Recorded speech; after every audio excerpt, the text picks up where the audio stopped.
Game of Thrones is still a thing, and I'm still making builds for it. Excited? I hope so, because this one is a doozy. Syrio Forel was the first Sword of Braavos for 9 years before becoming Arya's dance master. That means that every night, for nearly a decade, Syrio was killing every sword fighter who challenged him. But we only see him like this. And you know what? We're gonna play him like this. That means his equipment will be leather gloves and boots, fine clothes, and a wooden sword. For real. He'll have to be a Redguard just to get that hair, which is of course central to the build. And because life is going to be everything here, we're going to put every level into health. Alright, so the build is made from the tenets of water dancing. Because he's fierce as a Wolverine, we'll max out one-handed and take all perks related to swordplay. For calm as still water, we'll get blocked to at least level 70, and go up this side of the tree. With power bashes, we'll be able to disarm humanoid opponents. For swift as a deer, we're sticking to light armor, though you don't need perks in this tree per se. For quiet as a shadow, we'll use sneak to increase our damage, which is admittedly bleak at first. For strong as a bear, we're going to max out smithing.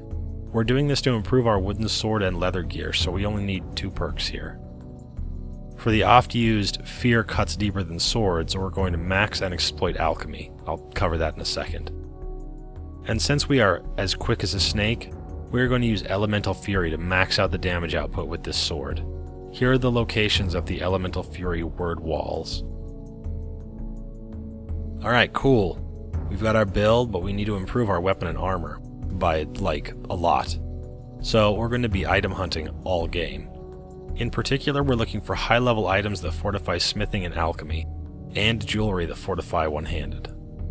With the best possible alchemy gear you can find, we'll make smithing potions and health potions. Here's all the fortify smithing ingredients. And here's my go-to health recipe. Those potions make a big difference for Syrio, especially early game. And finally, we'll use the smithing potions in conjunction with the best possible smithing gear you can find, and 100 smithing. All that crazy gear takes some shopping, I can tell you, but in the end it's worth it. That wooden sword, which does 3 damage at base, now looks like this. I went with the leather boots and gloves from the Dark Brotherhood, and they end up looking like this. Pretty good. Just remember to block, alright? Whew, what a build, right? It's definitely a challenge, but I got through to level 50 on Adept. Just remember to take advantage of training at every level. That saved a ton of time for me. One more thing. With the right mods, you can have your own little Arya. I'll include the mod links in the description. Stay subscribed for a few more of the Game of Thrones builds before Fallout 4 comes out. Thanks for watching.